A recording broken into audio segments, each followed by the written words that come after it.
O Rio Grande do Sul enfrentou no mês de maio de 2024 uma das piores enchentes da sua história. Pessoas perderam suas casas, seus móveis e até suas vidas. Cidades inteiras foram destruídas pelas chuvas e muitas delas levarão muito tempo para voltar a ser o que eram antes das chuvas. Serão estes os sinais do fim dos tempos? Como continuar crendo em Deus depois de tanta tragédia? Os desastres naturais são um castigo de Deus? Seja muito bem-vindo, muito bem-vinda. Eu sou o pastor André Cardoso, capelão da Universidade Luterana do Brasil, a UBRA Canoas. O Toque de Vida Debate de hoje convidou o pastor Vitor Valadão, da Igreja Luterana do bairro Matias Velho, de Canoas, Rio Grande do Sul, que foi destruída pela enchente. O pastor Vitor vai conversar com a gente sobre como entender, na perspectiva da fé, os desastres naturais e também refletir sobre como a igreja se reconstrói frente a tudo o que aconteceu. Ele também é capelão do Colégio Ubra São João, que fica no mesmo bairro e foi totalmente alagado. Pastor Vitor, seja bem-vindo ao Toque de Vida Debate. É um prazer receber você aqui para falar desse tema que não é muito agradável, né? Que é o desastre natural que assolou aí Canoas e a sua comunidade, mas que é um tema necessário para a gente pensar também na fé, em tudo que nós podemos fazer para continuar a nossa caminhada. Seja bem-vindo. Obrigado, pastor André. Prazer estar contigo aqui neste programa. Uma alegria muito grande poder estar aqui presente para poder compartilhar também um pouco dessas reflexões que toda essa situação tem se levantado e também o que nós temos na palavra de Deus como resposta sobre tudo isso, né? Como tu bem falaste, eu sou pastor ali da Congregação São João, né? Tenho atendido há quase 2 anos aí a cidade de Canoas, ali especificamente no bairro Matias Velho, e nesse início de ano também atendendo o colégio da Ubra São João, que é os dois um do lado do outro ali, e os dois foram atingidos ali pelo meu olhômetro. Uns 3,5 metros de água pegou ali na escola e também na igreja.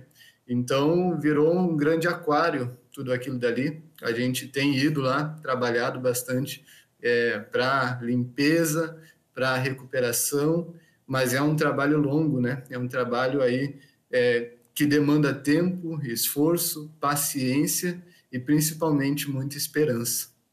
Pastor Vitor, me parece, pelo seu relato e também pelas notícias que a gente acompanhou aí, né, nas mídias sociais e na própria TV, que quase a totalidade, né, dos seus membros aí, dos membros da sua igreja aí na Congregação São João foram também atingidos pelas águas. Não foi só o templo, é isso? Não, se fosse só o templo, são coisas assim, materiais, a gente ama muito o nosso templo, mas ele é algo passageiro, né? Agora, infelizmente, o maior impacto foi realmente nos membros, né? Assim, pela minha contabilização, mais de 90% dos membros foram diretamente atingidos, no sentido de que tiveram que sair de suas casas porque as casas foram inundadas pela água, né? Nós todos tivemos que buscar abrigo em algum outro lugar, né? Eu também morava lá, foi 2 metros d'água ali na minha residência, e todos os membros procuraram outros lugares para se refugiar, casas de parentes, abrigos, igrejas, salões, tudo foi utilizado, porque foi uma situação em que, assim, nossa igreja está localizada bem no meio, né, do bairro. Nós atendemos o bairro que foi diretamente atingido, né, plenamente ali alagado com essa enchente, né, tanto a igreja quanto também o colégio, né.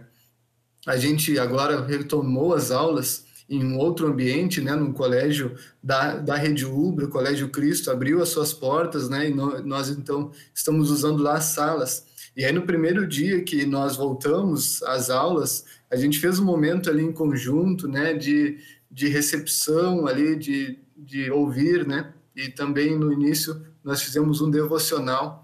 E eu pedi assim para os alunos pequenos, né, quem estivesse morando em uma casa diferente, que levantasse a mão, né? E assim, mais de 80% dos alunos ali levantou a mão. estou na casa de um parente, estou na casa de um amigo, a gente alugou uma casa, a gente está noutra cidade, né? Essa é uma realidade também que nós estamos vendo, né? Muitos se mudando para outras regiões que tragam mais segurança, obviamente, né? E agora nós estamos nesse processo de volta para casa, né? É um processo longo, mais demorado do que nós gostaríamos, mas nós temos a certeza de que nós conseguiremos retomar a vida como era antes, mas com o detalhe do aprendizado, né? E como que a sua igreja agora ela está funcionando? Já voltaram às celebrações, né? Vocês já conseguiram entrar no templo? Como é que está essa situação? Ainda não, André. Isso daí é algo assim que eu estou ansioso para que a gente possa voltar a ter os nossos cultos. Se Deus quiser, esse final de semana a gente vai ter. E aí vai fechar o quê? 2 meses praticamente, em que nós não conseguimos ter nenhum tipo de atividade e esse nosso culto vai ser até, de certa forma, limitado. A gente vai usar, assim, 80% do templo. Uma outra parte a gente ainda não pode mexer muito, ela está um pouco perigosa ali, então a gente tem que ir com calma. É demorado o processo, né? A gente sabia já desde o início que não ia ser bonita a coisa, né? E foram várias etapas, vamos dizer assim, né? O primeiro choque de tu ter que sair de casa, né, de uma hora para outra, depois aquele choque de voltar para tua casa e ver a situação em que ela se encontra. Esse também foi um período muito delicado para todos nós aqui, né? E aí agora esse processo de limpeza. A gente já fez 2 mutirões grandes assim na igreja para que a gente possa limpar, mas é uma limpeza assim bem que exige bastante esforço, né? E como nossa congregação, mais de 90% foi atingido, todos nós estamos em nossas casas, né? O pessoal aqui, no mínimo, tem uma jornada dupla, que é o que? Tu trabalhar e qualquer tempinho que sobra, tu já vai para tua casa limpar, tu já vai ajudar o teu vizinho lá a limpar, que ele precisa voltar para casa dele. Então, a gente todo mundo tá assim, de certa forma, eu percebo que estão um pouco sobrecarregados, né, desse trabalho. Mas é um trabalho necessário e nós encontramos, assim, na fé, em Deus, no acolhimento, na solidariedade de todos, força para dar continuidade. No momento, por exemplo, a gente não tem culto na nossa igreja. O que os nossos membros faziam é que a gente se direcionava, e aí as igrejas irmãs aqui do nosso distrito foram nos acolhendo. Cada semana a gente podia visitar, vamos dizer assim, uma congregação diferente, ter o culto junto com um pastor diferente, conhecer membros, irmãos diferentes, que não necessariamente foram ali diretamente atingidos, mas eles foram atingidos. Não perderam as suas casas, mas mudou a rotina da vida deles. E toda a região, né? Eu poderia falar até de ti, eu lembro ali quando a Ubra estava, como ela foi esse grande abrigo da cidade. Eu lembro que uma vez eu brinquei até contigo, olha só, pode ser um sósia teu que está aqui, sempre ali na frente da capela, recebendo o pessoal, passasse dias ali se dedicando a esse trabalho de recepcionar o pessoal desabrigado. Então, todos nós fomos atingidos pela enchente, né? De uma forma ou de outra, nós estamos envolvidos em todo esse processo que está acontecendo aqui. E aí foi tão importante esse momento, mesmo nós tristes por não termos o nosso templo, nós éramos acolhidos e nos amparamos dos nossos irmãos que estavam em outras regiões, em outras igrejas, tendo outros trabalhos, fazendo marmita para a gente poder ir lá limpar a nossa casa, e aí chega meio-dia, os nossos irmãos de outras igrejas traziam lá as marmitas para a gente poder se alimentar, para fazer cesta básica, doação de roupas, distribuição de donativos, limpeza. Olha, foi um trabalho muito bonito, está sendo, né? É importante frisar isso, está sendo um trabalho muito bonito que a nossa igreja luterana tem feito aí em conjunto, se amparado para que a gente possa demonstrar o amor de Deus, viver esse amor que Deus nos ensina, né? Principalmente nesse momento. É muito bom, né? Importante ouvir você falar, porque toda essa tragédia e talvez todas as tragédias que a gente passa na vida, elas também trazem consigo oportunidades, né? Oportunidades de a gente se fortalecer, oportunidade de a gente, às vezes, repensar o rumo da nossa vida e aquilo que a gente, às vezes, dava muito valor e percebe que tem outros valores tão importantes, às vezes mais importantes ao nosso redor, e na correria do dia a dia isso vai ficando para trás, né? Esses valores vão ficando, às vezes, subescondidos, né, na nossa vida. E que importante ouvir esse seu testemunho, né, a respeito do trabalho, da união dos cristãos e também da própria igreja, né, do trabalho da igreja luterana. Mas, pastor Vitor, diante de tudo isso, como você menciona, na importância da fé, surgem muitos questionamentos, tanto de cristãos quanto de não cristãos, né, sobre os porquês, né, das tragédias e muitas teorias surgem para tentar explicar por que uma tragédia climática acontece, né? E aí a gente tem diversas explicações disponíveis, desde, né, as mudanças do clima, o quanto o ser humano degrada a natureza e por aí vai.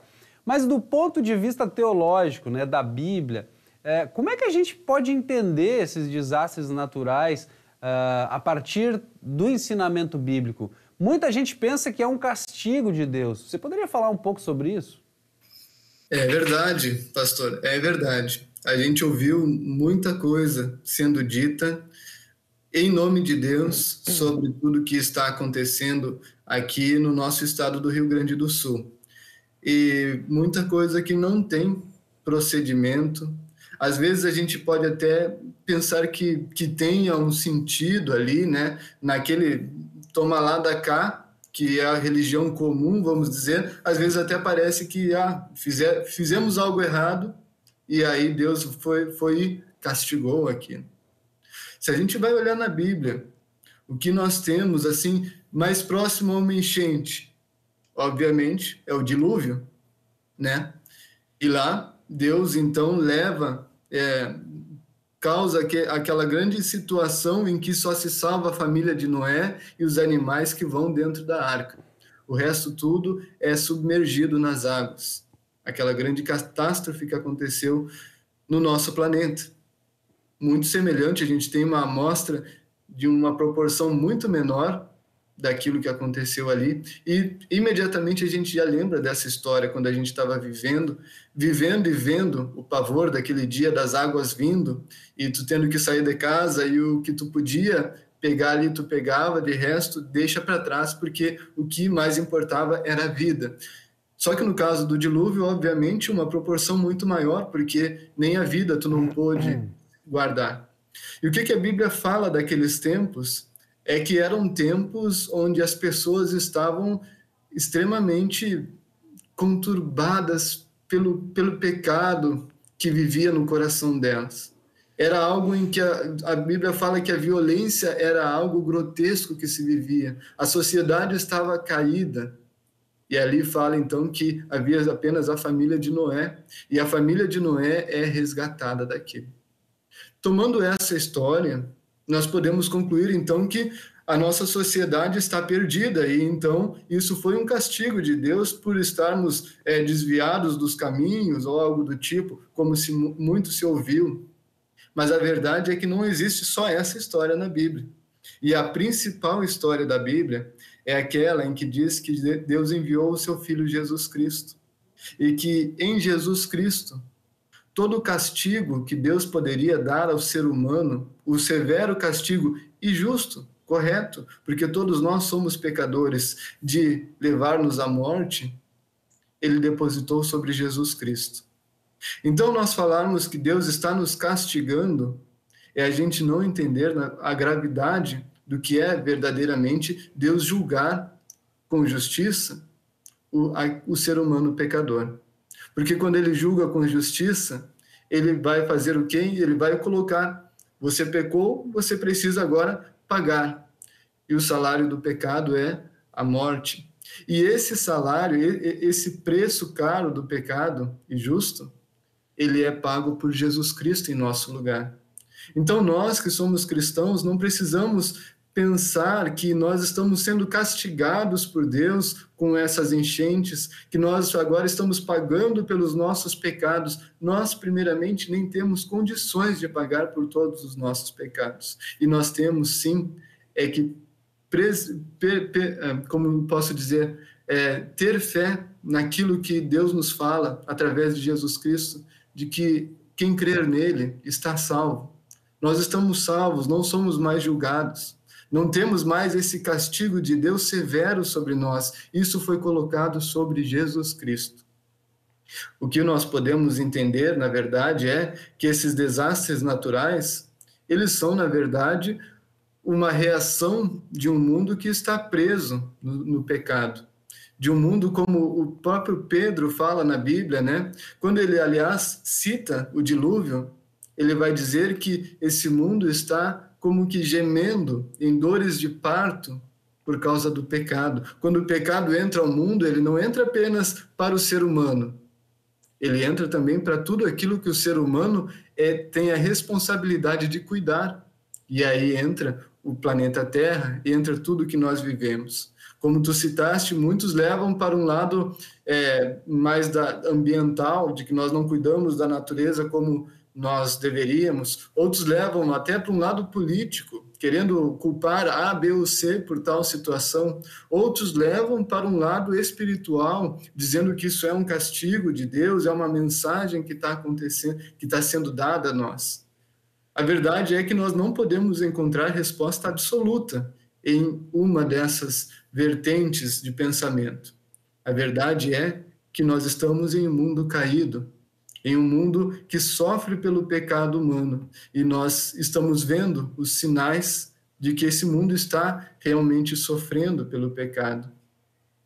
Muito bem, pastor Vitor. É muito interessante e importante ouvir isso que você traz, né, para que as pessoas também tenham clareza de que colocar a responsabilidade em Deus, ou até mesmo no diabo, como eu já ouvi algumas pessoas dizendo, talvez você também tenha ouvido, Verdade. Significa tirar do ser humano também a sua responsabilidade em não cuidar de um mundo, em não cuidar de uma natureza que cobra seu preço, né? E como você bem disse, né, um mundo que é manchado pela imperfeição trazida pela queda em pecado, né, da humanidade. Mas a Bíblia também fala dos sinais do fim dos tempos, e eu vou fazer um breve intervalo e na volta vou pedir para que você fale também sobre isso. A gente vai fazer um intervalo rapidinho agora e na volta o pastor Vitor continua compartilhando com a gente a sua experiência e também seu conhecimento, especialmente nesse momento que a gente vem vivendo. Não sai daí que a gente já volta.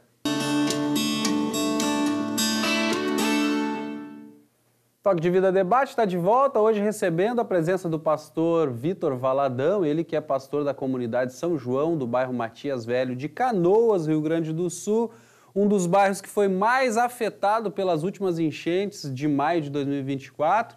E ele também é o capelão da Escola São João, que fica no mesmo bairro, perto da igreja.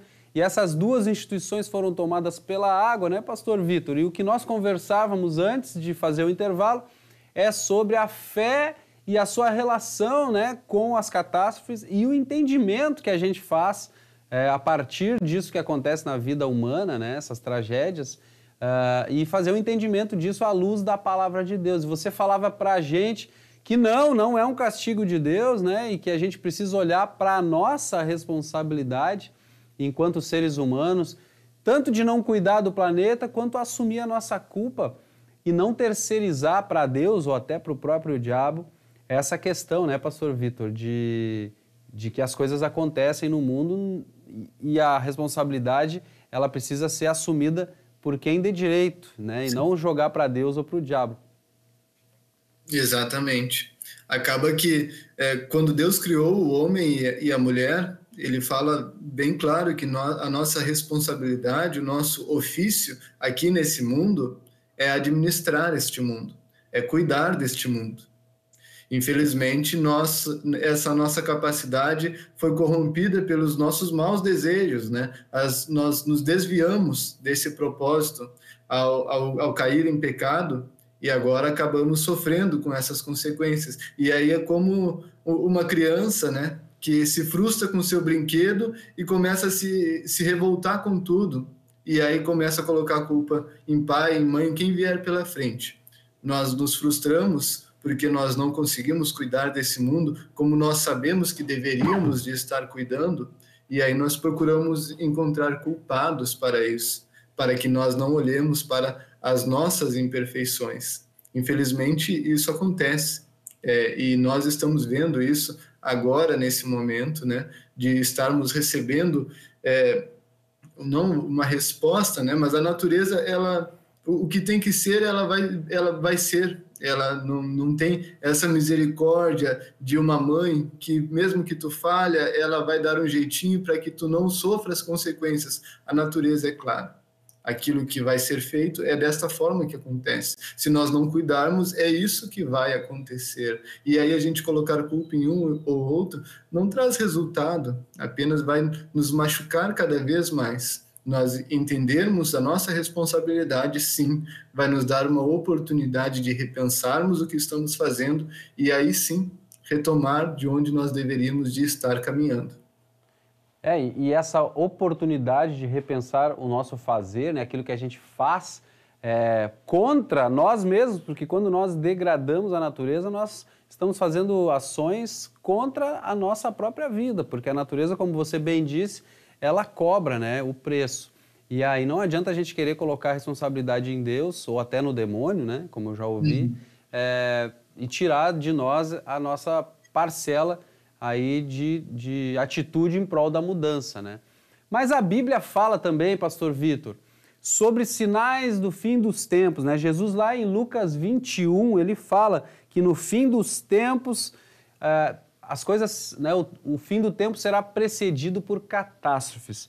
Podemos afirmar, então, a partir dessa fala de Jesus, que o fim dos tempos está próximo? Sim, podemos afirmar que está próximo, mas de que forma nós vemos isso? Eu lembro agora, eu queria até relembrar aquele texto, 2 Pedro, se não me engano, que eu tinha citado anteriormente, onde Pedro está falando sobre os últimos tempos, né? E ele vai confirmar isso que Jesus está dizendo, né? De que o fim dos tempos está próximo, porque vocês vão ver esses sinais de catástrofes e dessas grandes situações de catástrofe mesmo acontecendo no mundo. E aí esses são os sinais dos fins dos tempos, como Jesus Cristo afirmou. E aí ele vai dizer assim, mas vai ter gente que vai dizer assim, mas passou-se já uma geração e outra geração, e vocês falando que o fim dos tempos está próximo e ele nunca chega. Vocês já não perceberam que isso não vai acontecer? Pedro, então, diz que para essas pessoas é bom lembrá-las de que esse mundo que nós vivemos não é o mesmo mundo de quando, quer dizer, é o mesmo mundo, mas não é a mesma, digamos assim, ele já passou por uma transformação lá no dilúvio. Dilúvio esse que foi tão grande a transformação que aconteceu no mundo, que Deus então criou uma aliança com o homem de que aquilo não aconteceria mais. Aliança visível no arco-íris que temos aqui no mundo. Então, Pedro lembra de que esse mundo também haverá de passar por uma grande transformação. Haverá um fim nesse mundo como nós vivemos hoje. E os sinais são estes. Apocalipse, né, sempre vai nos lembrar sobre o fim dos tempos. E o que Apocalipse nos mostra? Nos mostra não que ele vai ter aqueles dragões e bestas ou coisas do tipo, mas ele sempre mostra uma história em que ela se repete. Situações que já aconteceram, enchentes já aconteceram várias outras enchentes, mas mostra também que essas situações que vão se repetindo vão aumentando a intensidade, a amplitude, o impacto daquilo que vai acontecendo. Então a gente não pode negar que estas coisas precisam nos lembrar que este mundo, ele terá um fim, que este mundo não é para sempre. E os próprios cientistas mostram que se nós seguirmos andando neste caminho que nós andamos, de cuidado com o mundo, esse mundo vai se terminar. Né? Então, a gente pode até ver como que nós mesmos cavaríamos esse fim dos tempos, mas fato é que haverá o fim deste mundo. Se é amanhã ou depois de amanhã, aí ninguém sabe. E aí temos que tomar cuidado também com aqueles alarmistas que tornam as coisas muito mais simples, né? E acabam fazendo aquele alarde de que, ó, depois disso vai dar mais uma semana e aí vai acontecer tal coisa lá do outro lado do mundo e então nisso vai acabar o mundo, né? Em tal data, em tal hora. Ninguém tem a previsão correta de quando esse mundo vai terminar. E se alguém disser que tem, desconfie, porque até mesmo Jesus Cristo disse que ele não sabia. Isso era assunto e de conhecimento único de Deus Pai, o Criador deste mundo. Agora, por outro lado, se estamos tão próximo do fim dos tempos ou não, qual o impacto que isso causa à nossa vida? Aquela famosa frase de Lutero, né, de que se ele soubesse que amanhã ele seria levado por Deus, seria seu último dia de vida, ainda hoje ele plantaria uma árvore. O que isso nos mostra? Nos mostra que nós precisamos aproveitar o dia de hoje. O dia da salvação é hoje, não lemos assim? Ou seja, vale a pena viver nesse mundo apesar de todas essas dores e apesar de sabermos que ele vai terminar. Porque esse mundo foi o mundo que Deus criou para que nós vivêssemos. Apesar de termos comprometido com o pecado, nós precisamos entender que esses sinais são sinais para nos deixar atentos de que esse mundo está terminando. Mas ainda assim, precisamos viver a vida que temos aqui nesse mundo, com a responsabilidade daqueles que sabem que haverá um outro mundo que Deus tem preparado para nós. E assim como você falou, né, Pastor Vitor, às vezes as pessoas se questionam sobre, já passou uma geração, outra geração e o fim ainda não chegou. Mas acho que também vale lembrar que para Deus 1000 anos é como um dia, né? Ou seja, Deus está fora do nosso tempo cronológico, né? O tempo de Deus é um outro Deus. E talvez por isso Jesus mesmo tenha afirmado, como você falou, né? Olha, somente o Pai sabe quando será o dia, a hora do fim dos tempos. A promessa que a gente tem é de que vai acontecer e que Jesus vai voltar nesse dia, né? Agora, queria perguntar para você se as pessoas precisam ter medo do fim dos tempos. Sim. Se agora, nessa época, né, de grande tecnologia que nós vivemos, as pessoas muitas vezes têm medo, né? Não precisam, mas têm. Pensando assim, eu estava pensando esses dias, conversando com as crianças da escolinha bíblica, antes delas irem, né? E aí elas dizendo que Deus vê todas as coisas, e uma comentou, né? Deus anda com o celular na mão, então gravando tudo que a gente vive, né? Eu dei risada, expliquei para ela que não precisava dessa tecnologia para Deus, né? Mas muitas pessoas têm essa percepção de que Deus estaria, então, gravando tudo que nós fazemos, publicamente e também particularmente. E aí, no fim dos tempos, ou seja, no dia em que haverá o julgamento, vai se colocar lá toda a gravação num projetor e vai mostrar tudo o que nós fizemos em nossa vida. Que vergonha! E aí sim, muitos têm medo disso tudo, né? Muitos se sentem assim, meu Deus do céu, eu não quero passar por isso. A mensagem do Evangelho sempre deixou bem claro e nunca nos deixou ser hipócritas, no sentido de dizer que nós somos pessoas santinhas. Eu e tu, pastor, somos seres humanos pecadores. E com certeza naquele telão, se tivesse, óbvio que não tem o telão, mas se tivesse o telão não teria problema nenhum, porque não iria ser contra a mensagem do Evangelho o fato de que nós iríamos constatar que nós temos vidas de seres humanos pecadores. Procuramos sim fazer o bem, o melhor que nós podemos, amar ao próximo como Deus nos ensinou, mas nós falhamos. E aí, nesse telão, mesmo que se constate que somos seres humanos pecadores, o julgamento será dado em favor de nós por causa de Jesus Cristo.